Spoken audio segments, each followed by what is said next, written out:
Namaskara one and all. Today I'll be chanting you the following shloka. Kaayena Vaacaa Manase ndriyairvaa Aatmanaa Prakrteh Svabhaavaat Karomi Yad-Yat-Sakalam Parasmai Narayanaayeti Samarpayaami. I'll recite once again. Kaayena Vaacaa Manase ndriyairvaa Aatmanaa Prakrteh Svabhaavaat Karomi Yad-Yat-Sakalam Parasmai Narayanaayeti Samarpayaami.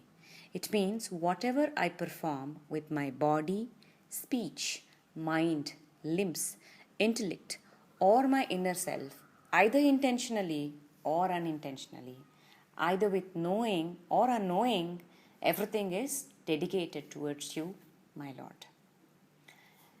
This wonderful shloka of our culture, Indian culture, tells us how our ancient people used to dedicate whatever they do towards God. Hence, their work was always pure and their mind always calm.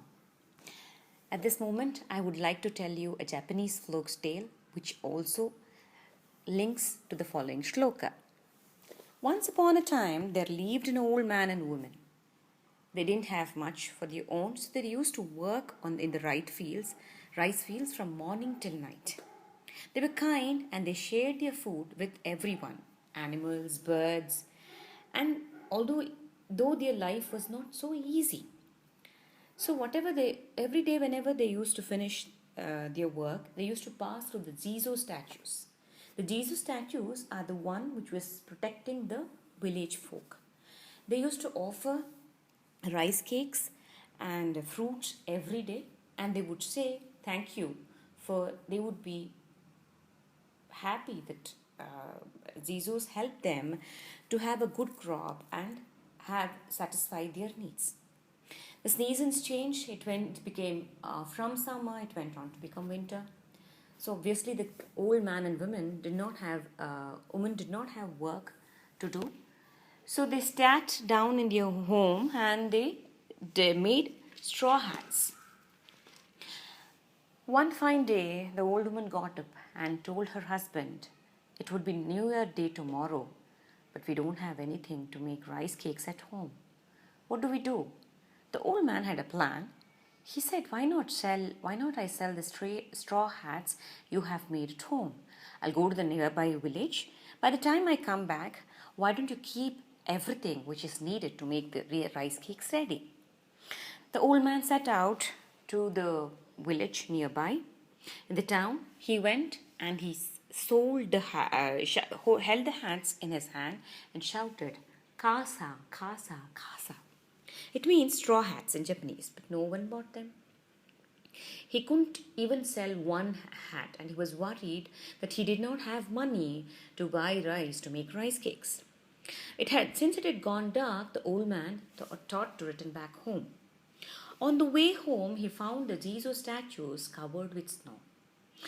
Then he came near them and told the Jizo statues that you might be cold. So in order to keep them off cold, he removed the snow from the top of their heads and placed the straw hats he had in his hand. It went on 1, 2, 3, 4, 5. He could cover all the 5 statues, but the 6th one, he didn't have anything to do. He had just 5 straw hats. So he removed his own scarf and tied it with the Jesus statue, made snow cakes, and went back home happy and satisfied. When the old man came home, the old woman at the home came out running and asked, "Oh dear, you covered with snow completely. Are you cold? Were you able to sell the straw hats?" The old man replied he was not able to do anything, and he told her what had happened when he was returning back home and how he had covered the Jesus statues with their straw hats. The old woman was very happy. Being a gentle soul, she said, "Good, you did whatever you did. I'm really happy for you." They made warm water at home and they slept happily and peacefully. In the middle of the night, they could hear a sound, "Heave ho, heave ho." They didn't know where was the sound coming from. So slowly they opened a bit of the door and saw 6 Zizo statues pulling something heavy and walking towards their house. They waited for a while and they could clearly see it were indeed the Zizo statues.